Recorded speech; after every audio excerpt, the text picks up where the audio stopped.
we've looked at writing these chemical formulas for ionic bonds. Now we're going to look at how to name it, and it's really easy. So we know that they're always formed with the metal cation, which is positive. The plus sign and the T kind of look like the positive, and then the non-metal, the anion. And I have that written over here on our board as well, right? So you can kind of keep looking at that. It's going to be like right there in your face. Okay? So we know that the metal comes first. So you're going to write the name of the positive ion or the metal. And again, if you're not sure, just look, kind of cheat, look at your periodic table. Which one has the positive ion, right? That one comes first. So any of these from valence group 1 all the way over to valence group 3 will be the positives. Okay? So you just write that. So sodium or,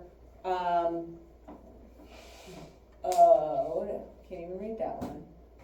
Calcium or strontium, right? You just write the first element.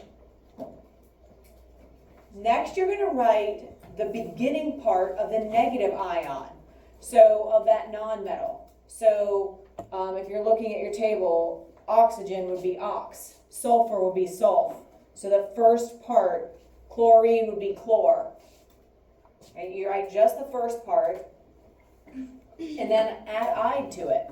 So we talked about this yesterday because on your anions at the top of your paper that we were working on, it had iodide, oxide, hydride, right? And so we said that when you see that "ide" ending, that suffix of "ide," it lets you know that you're looking at the ion version of an element. So it's already taken on electrons. And so when you see that "ide," it's just the ion version. Then you just put them together.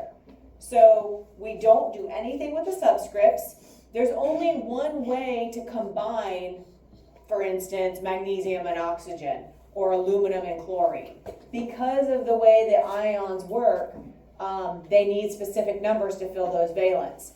And because of that, there's only one variation or one combination for how it's going to form as an ionic compound. So just like yesterday, we had very specifically 2 people up here as aluminums, 3 over here as the sulfurs, right? It wasn't random.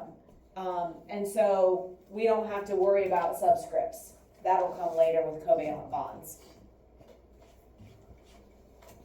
Okay. And so again, we keep it very simple. We're not going to look at any kind of exceptions to that rule. So let's look at the periodic table. So we're given the chemical formula for this ionic bond of sodium and chlorine. So how are we going to name that? How are we going to, following these rules, what do? What is NaCl going to be named? What are we going to call that? So what is Na? It says write the name of the positive ion, which is Na. So what's Na? What's Na? Jack? Sodium. Okay. And then what's Cl stand for? Chlorine. What's it say to do with the second ion, the negative one?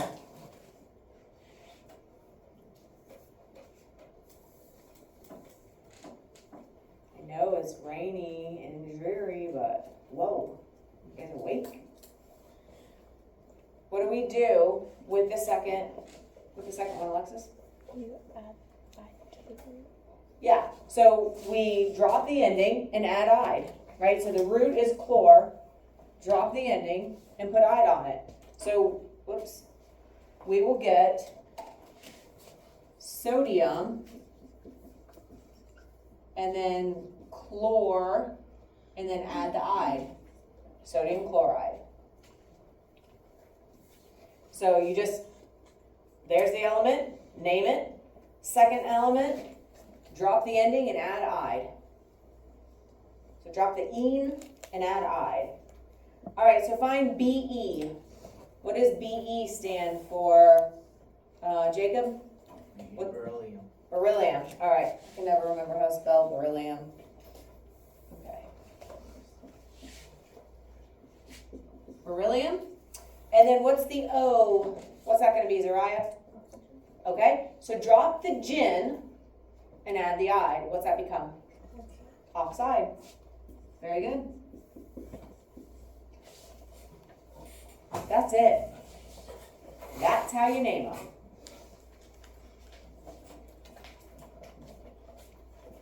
Easy enough? It gets trickier when we get to covalent, but not yet.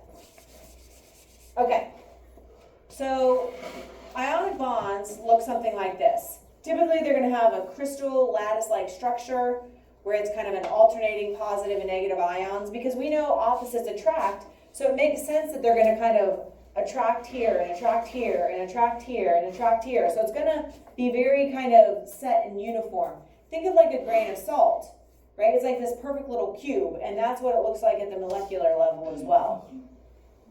Typically they're going to be brittle solids.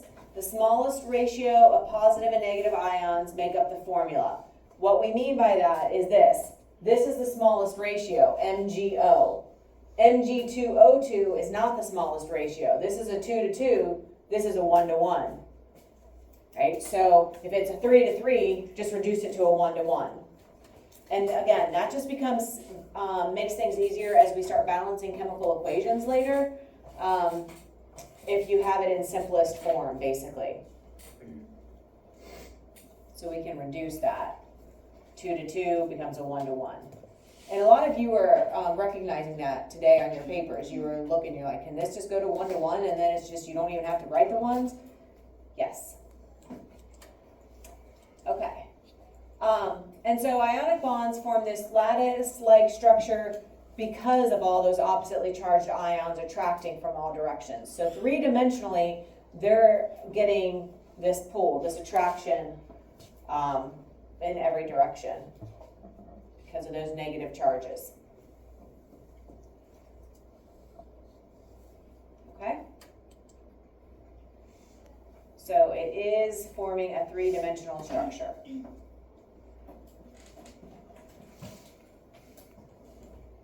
All right, we're going to stop there, but we're going to do some practice. Oops.